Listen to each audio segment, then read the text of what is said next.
जय Hind students, I am Mamta Gupta, your SST teacher. जय Hind students, I am Mamta Gupta, your SST teacher. Students, previous chapter 10 में हमने coastal plains and island के बारे में पढ़ा कि कोस्टल प्लेन्स और आइलैंड हमारा कहाँ पर होता है। बट नेक्स्ट 11 चैप्टर में हम life in the coastal plains and island, मतलब कि कोस्टल प्लेन्स और आइलैंड के लोगों की लाइफ कैसी होती है, कैसे वो लोग रहते हैं और क्या करते हैं, उसके बारे में हम लोग देखेंगे। From the run of Kutch in Gujarat to Kanyakumari in the western coastal plains, the western coastal plains cover major part of state of Gujarat, Goa, Kerala and union territories, namely Daman and Diu. Students, हम लोग पिछले प्रीवियस चैप्टर में अपने इस मैप को देखते हैं। जैसे हम ये मैप देख रहे हैं, ये जो हमारा ग्रीन एरिया ये दिखाई पड़ रहा है, ये हमारा क्या है, कोस्टल प्लेन्स है ना। ये हमारा वेस्टर्न कोस्टल प्लेन्स है और ये ईस्टर्न कोस्टल प्लेन्स है। तो ये वेस्टर्न कोस्टल प्लेन्स में जितने भी जो भी स्टेट या फिर जो सिटी आती है उसके बारे में हम लोग चैप्टर 11 में देखेंगे, ठीक है। तो ये गुजरात का एरिया ये पूरा कोस्टल प्लेन्स में आता है, ठीक है। ये वेस्टर्न कोस्टल प्लेन्स में ये पूरा एरिया आता है, ये रन टू कच्छ से लेकर पूरा यहाँ कन्याकुमारी तक ये आता है, ठीक है स्टूडेंट्स। तो इससे हम लोग समझते हैं कि ये गुजरात से लेकर यहाँ कन्याकुमारी तक ये वेस्टर्न कोस्टल प्लेन्स है और इधर यहाँ कन्याकुमारी से लेकर यहाँ तक ये हमारा ईस्टर्न कोस्टल प्लेन्स है, ठीक है।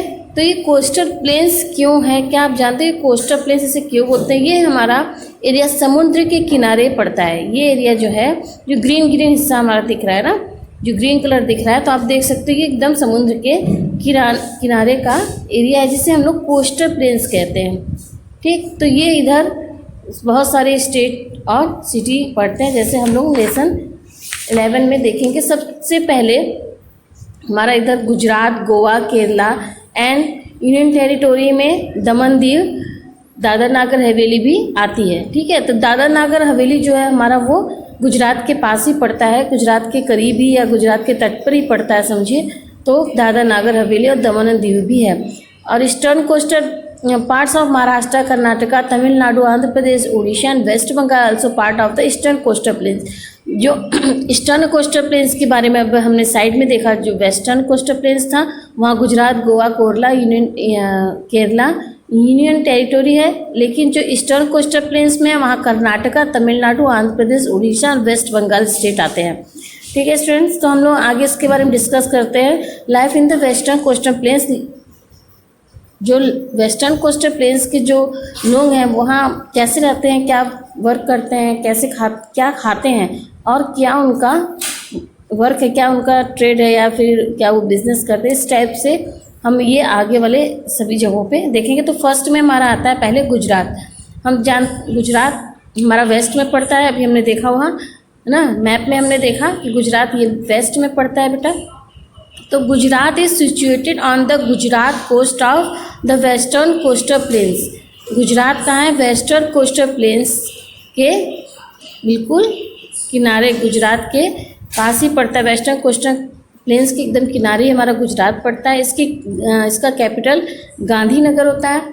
और यहाँ की लैंग्वेज क्या होती है, गुजराती एंड सिंधी। यहाँ की वुमेन साड़ी और कलरफुल एम्ब्रॉयडरी लहंगा पहनना पसंद करती है और मेन कुर्ता और चूड़ीदार पैजामा पहनते हैं, ओके स्टूडेंट्स।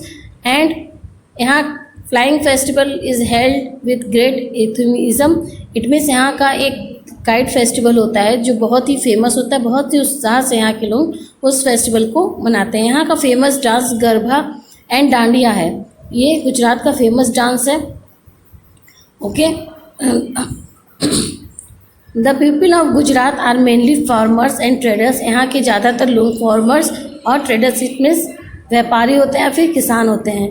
यहाँ का मेन क्रॉप्स क्या होता है, मिलट्स, वीट, कॉटन, ग्राउंडनट, तंबाकू, शुगर केन, ये यहाँ का मेन क्रॉप्स है। Ahmedabad is the largest city, जो गुजरात में अहमदाबाद है वहाँ का सबसे लार्जेस्ट सिटी है। Kandla is the major international airport, और कंडाला में एक बहुत बड़ा इंटरनेशनल एयरपोर्ट है। हेल्प इन ट्रेड, किस चीज़ में उसको ज़्यादा हेल्प में उससे ली जाती है, जैसे ट्रेड में, मीन्स व्यवसाय करने के लिए लोग ज़्यादा, बिजनेस वाले लोग वहाँ ज़्यादा यूज़ करते हैं। The chief industry is dairy farming, यहाँ सबसे बड़ी इंडस्ट्री डेयरी फार्मिंग की है। डेयरी फार्मिंग इट मीन्स जहाँ दूध से बने चीज़ों का उत्पादन किया जाता है। तो ये कहाँ पे है? Anand and textile mills in at Surat and Ahmedabad. ये देखिए आनंद डेयरी है, ठीक है, ये हम फिगर में देख रहे हैं, ये बहुत बड़ी हमारी इंडस्ट्री है मिल्क की। Next, Ankleshwar is important region where minerals oil has been found. Ankleshwar एक जगह का नाम है जहाँ पे क्या मिलता है, क्या पाया जाता है? ऑयल वहाँ पे बहुत ज़्यादा अधिक मात्रा में पाया जाता है। यहाँ टेम्पल्स और मॉन्यूमेंट्स भी बहुत सारे हैं, जिसे देखने के लिए दूर दूर से लोग आते हैं, उसकी बनावट को देखने के लिए दूर दूर से लोग आते हैं बेटा।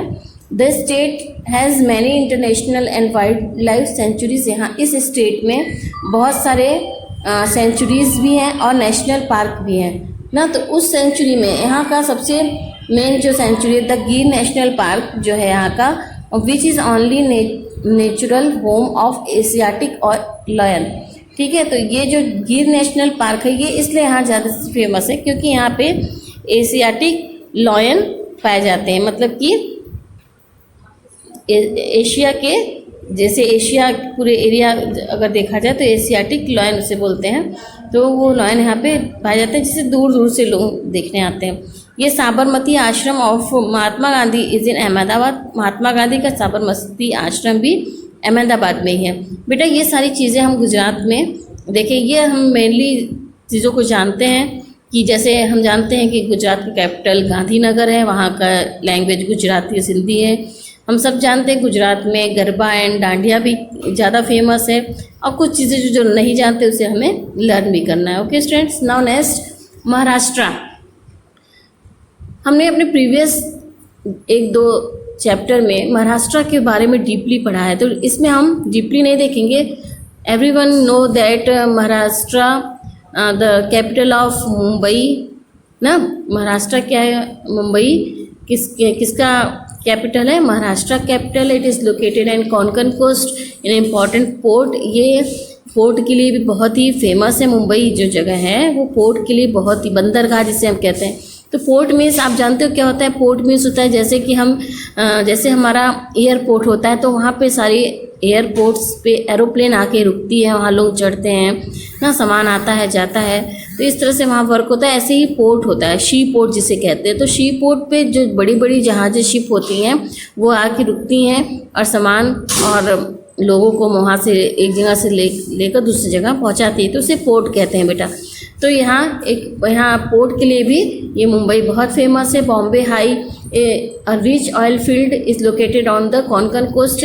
जो बॉम्बे हाई है ये ऑयल के लिए बहुत ही फेमस है। ऑयल फील्ड इसमें समुद्र के नीचे जो तेल पाया जाता है उसके लिए ये बहुत ही फेमस है। और बहुत सारी चीज़ें जो महाराष्ट्र के बारे में हमने अभी प्रीवियस चैप्टर में पढ़ रखा है, उसे हम लोग फिर से एक बार देख लेंगे अगर आपको नहीं मालूम है। ठीक है, हम नेक्स्ट लाइन पे आते हैं। दमन and Diu. Daman and Diu together constitute the second smallest union territory in India. Bharat का सबसे छोटा केंद्र शासित देश में दमन और दीव आता है ना, दूसरे नंबर पे आता है। ये गुजरात के कोस्टल मीन्स गुजरात के किनारे पर है। Diu is islet close to Gujarat. ये एकदम और दमन तो गुजरात के किनारे पड़ता है, लेकिन दीव उससे भी उसी से लगा हुआ है, गुजरात के कोस्ट से लगा हुआ है, मतलब कि करीब में ही है।